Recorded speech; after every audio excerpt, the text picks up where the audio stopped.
आज जो कहानी हम सुनने वाले हैं वो एक ऐसी रात की है जो कभी ख़त्म ही नहीं हुई।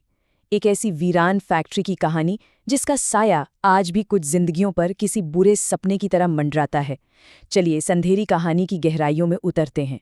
ये कहानी एक बहुत ही डरावनी फुसफुसाहट से शुरू होती है और सालों बाद भी आज भी वो फुसफुसाहट खत्म नहीं हुई है। बस एक नाम जो अंधेरे में गूंजता है। तो कहानी का जो मेन कैरेक्टर है वो है किशोर, एक 13 साल का लड़का। बात है साल 2018 के आसपास की, जब उसका परिवार राजस्थान के एक बिल्कुल सुनसान बंजर इलाके में रहने आया। अब ये जगह ऐसी थी जहां दूर दूर तक कोई नहीं रहता था, सिर्फ सन्नाटा, और उस सन्नाटे को चीरती हुई हवाओं की आवाजें।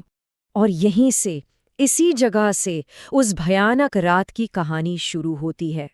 कुछ दोस्त थोड़ी मौज मस्ती के लिए एक ऐसी जगह की तरफ बढ़ रहे थे जहां उन्हें कभी नहीं जाना चाहिए था।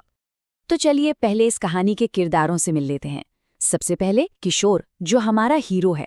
फिर है उसके कुछ दोस्त जो उम्र में उससे थोड़े बड़े थे। और कहानी की मेन लोकेशन, वो वीरान पड़ी पत्थर काटने की फैक्ट्री, जिसके बारे में कहा जाता था कि वो जगह अच्छी नहीं है। और आखिर में बन्ना, उस फैक्ट्री का नाइट गार्ड, जिसकी संगत ठीक नहीं थी। तो होता ये है कि बन्ना इन लड़कों को फैक्ट्री में एक सीक्रेट पार्टी के लिए बुलाता है। सिगरेट और शराब का इंतजाम भी वही करता है। सारे लड़के अपने अपने घर पर झूठ बोलते हैं कि वो दोस्त के घर रुक रहे हैं और रात 8 बजे उस वीरान फैक्ट्री में पार्टी करने पहुंच जाते हैं। उन्हें क्या पता था कि ये मौज मस्ती का प्लान उनकी पूरी जिंदगी बदलने वाला है।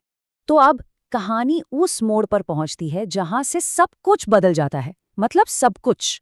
वो रात जो एक पार्टी के तौर पर शुरू हुई थी, अब एक खौफनाक सपने में बदलने वाली थी। रात के करीब 10 बजे शराब खत्म हो जाती है।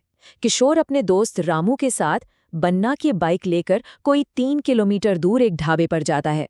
और जब वो वापस आते हैं, अंधेरी सुनसान सड़कों से होते हुए, तो फैक्ट्री के अंदर जो वो देखते हैं उसे देखकर उनके होश ही हो जाते हैं। जिस कमरे में पार्टी चल रही थी वो एकदम खाली था, लाइट बंद थी और चूल्हे पर खाना आधा पका हुआ पड़ा था। अब किशोर के दिमाग में तो बस एक ही सवाल चल रहा था, भाई सब गए कहाँ?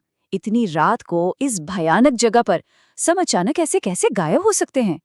रामू बाहर की तरफ सबको देखने जाता है और किशोर उस अंधेरे कमरे में अकेला खड़ा रह जाता है। और तभी बिल्कुल खामोशी में उसके कान के ठीक पास एक बहुत ही धीमी सी आवाज आई। किशोर वो डर के मारे वहीं जम गया। उसे लगा कोई मजाक कर रहा है, पर वहां कोई नहीं था। उसने जैसे तैसे हिम्मत करके पीछे मुड़कर देखा, और जो दिखा उसे देखकर उसके पैरों तले जमीन खिसक गई। थोड़ी दूर एक खंबे के पास एक औरत खड़ी थी, राजस्थानी कपड़ों में। उसका चेहरा घूंघट में छिपा था, मगर सबसे खौफनाक बात तो ये थी कि उसके पैर जमीन पर थे ही नहीं, वो हवा में थी। किशोर कुछ सोच पाता या चिल्ला पाता उससे पहले ही उसी खंभे के पीछे से एक और शख्स निकला। कोई 8 से 9 फीट लंबा आदमी, सफेद कुर्ता पायजामा पहने, और वो आकर उस औरत के बगल में खड़ा हो गया। और फिर उन दोनों ने एक साथ एक ऐसी आवाज में कहा जो इंसानों जैसी थी ही नहीं, किसी जानवर की घुड़घुड़ाहट जैसी, तुम सब मरोगे। किशोर चीखता हुआ अपनी जान बचाने के लिए वापस उसी कमरे की तरफ भागा, और जैसे ही उसने कमरे के अंदर पैर रखा, अचानक से लाइट जल गई।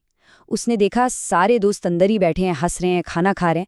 अब वो बिल्कुल शॉक में था कि जो अभी अभी उसने देखा, क्या वो सच था या उसका कोई वहम। लेकिन खौफ अभी गया नहीं था।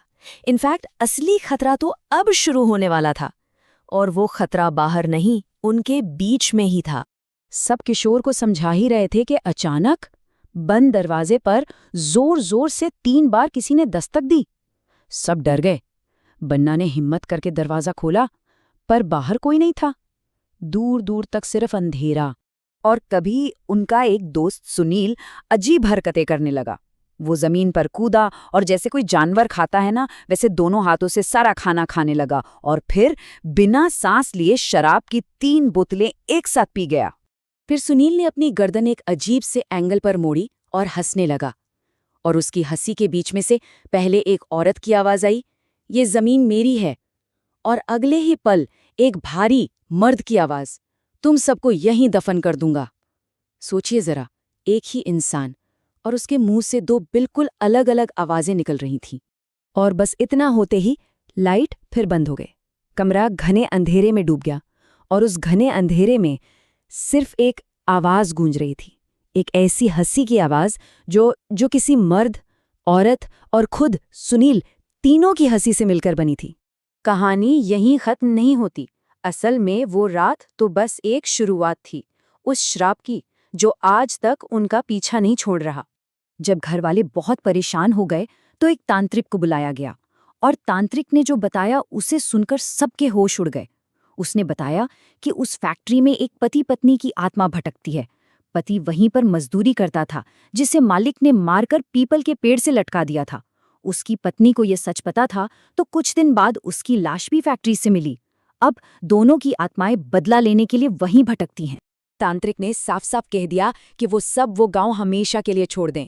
और इस श्राप का असर देखिए, सालों बाद जब रामू किसी काम से गांव लौटा तो ठीक उसी दिन उसके परिवार में किसी की मौत हो गई।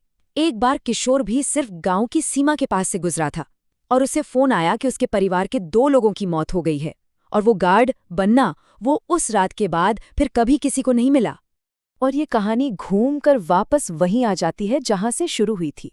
आज भी इतने सालों बाद जब किशोर रात को सोने जाता है तो नींद लगने से ठीक पहले उस खामोशी में उसे अपने कान के पास वही धीमी सी फुसफुसाहट सुनाई देती है, किशोर। तो सवाल ये उठता है कि क्या कुछ जगहें सच में हमेशा के लिए श्रापित हो जाती हैं और क्या कुछ गलतियों की सजा जिंदगी भर भुगतनी पड़ती है?